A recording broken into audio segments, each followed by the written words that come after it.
Hello everyone. आगामी लोकसभा चुनावों को लेकर निर्वाचन आयोग के द्वारा पहली बार यहां पर होम वोटिंग की सुविधा शुरू की जा रही है। ऐसे में यह सभी अभ्यर्थियों को यहां पर पता होना चाहिए कि होम वोटिंग क्या होती है, इसका लाभ किसे और कैसे मिलेगा और इससे जुड़े यहां पर क्या क्या प्रक्रियाएं हैं।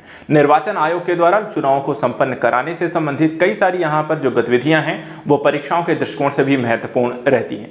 इसी कड़ी में आज हम यहां पे समझने का प्रयास करेंगे होम वोटिंग और उससे जुड़े यहां पर कथानक को। सबसे पहले देखिए यहां पे जो चर्चा का विषय बना है, इस बार यहां पे देखिए लोकसभा चुनाव होने हैं। 7 चरणों में चुनाव होने हैं। 19 अप्रैल से लेकर के 1 जून तक यहां पर आपको चुनाव होंगे और 4 जून को यहां पर रिजल्ट आएगा। 19 अप्रैल को पहले चरण का चुनाव यहां पर होना है और इसी समय पे यहां पे देखिए जो भारतीय निर्वाचन आयोग है उनके द्वारा यहां पर होम वोटिंग की सुविधा शुरू की गई। यहां पर कई तरीके के प्रश्न एग्जाम में पूछे जा सकते हैं। देखिए इस साल के यहां पे एक आदर्श वाक्य भी रखा गया है। आयोग ने यहां पे देखिए जो कदम रखा है, आदर्श वाक्य है इस साल का, कोई भी मतदाता पीछे ना छूटे, और इसे यहां पर लगातार प्रमोट किया जाता रहा है निर्वाचन आयोग के द्वारा। और इस बार इस आदर्श वाक्य को ध्यान रखिएगा, एग्जाम के परिदृश्य भी पूछे जा सकते हैं। हम आते हैं अपने टॉपिक पर, होम वोटिंग की सुविधा को लेकर के। ये क्या है?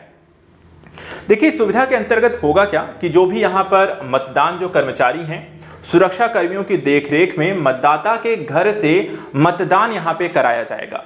इस दौरान मतदान की गोपनीयता का पूरा ध्यान रखा जाएगा और एक तरीके से आप कह सकते हैं कि जो मतदान कर्मी हैं, यहाँ पे जो मतदान कर्मचारी हैं वो घर घर जाके कि वोटिंग यहाँ पर कराएंगे और किसी को पता ना चले, इसका भी यहाँ पर ध्यान रखा जाएगा। और जो लाभार्थी हैं, किस तरीके के लाभार्थी जो होम वोटिंग की सुविधा प्राप्त करेंगे, तो यहाँ पे देखिए 40% बेंचमार्क दिव्यांगता के तहत आने वाले दिव्यांग अभ्यर्थी यानी कि PWD तथा 85 वर्ष से अधिक आयु के जो वरिष्ठ नागरिक हैं, उन इस कैटेगरी के लोगों को ये होम सुविधा यानी कि होम वोटिंग की ये सुविधा यहां पर आपको प्रदान की जाने वाली है निर्वाचन आयोग के द्वारा। तो ये भी यहां पर इस दोनों चीजों को यहां पे ध्यान रखना है, एग्जाम के दृष्टिकोण से जरूरी ये पहलू है।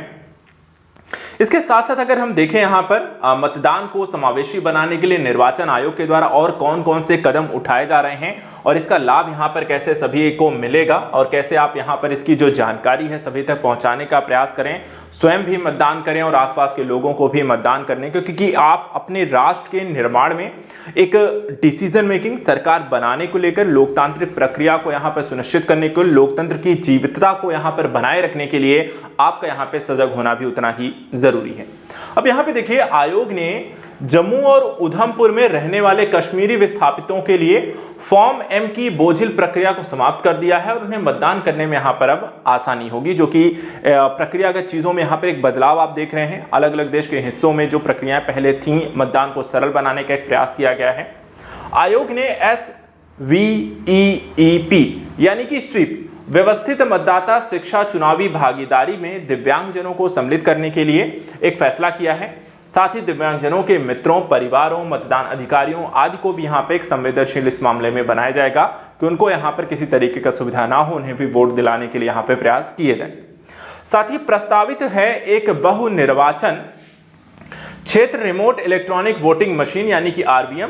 यह प्रवासी मतदाताओं को उनके मौजूदा निवास स्थान से अपने मत का प्रयोग करने में भी यहां पर आपको सक्षम बनाएगी, यानी कि प्रवासी भारतीयों को भी मतदान में यहां पर भागीदारी करने के लिए, वो उनका अपना मतदान यहां पर सुनिश्चित करने के लिए RVM तकनीकी का प्रयोग किया जा रहा है। इसके अलावा डाक मतपत्र की भी सुविधा यहां पर दी जाती है। ये क्या होता है? ये डाक के द्वारा मत भेजने की अनुमति देना, और इसमें यहाँ पे जो व्यक्ति डाक मतपत्र का प्रयोग कर सकते हैं, कौन कौन इसके अंतर्गत आएंगे वो भी ध्यान रखिएगा।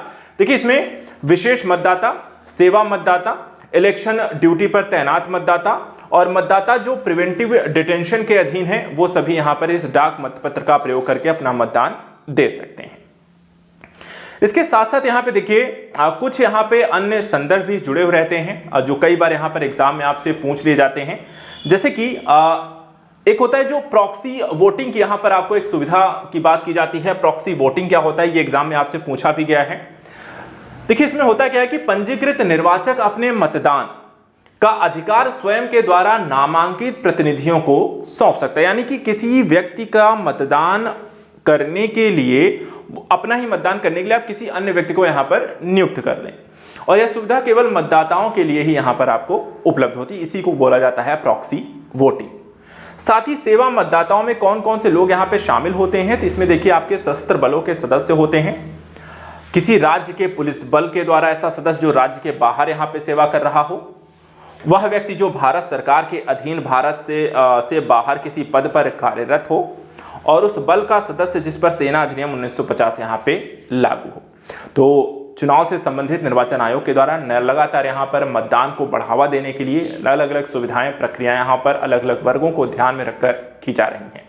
आप सभी भी इस मतदान लोकसभा के चुनाव में यहाँ पे भागीदारी जरूर सुनिश्चित करें, और साथ ही साथ परीक्षा उपयोगी जानकारियों के लिए लगातार हम हमारे साथ जुड़े रहें। फिलहाल आज के लिए इतना ही। नेक्स्ट वीडियो में कुछ और ऐसी इंपॉर्टेंट टॉपिक्स को लेकर चर्चा करते रहेंगे। Thank you so much and good luck.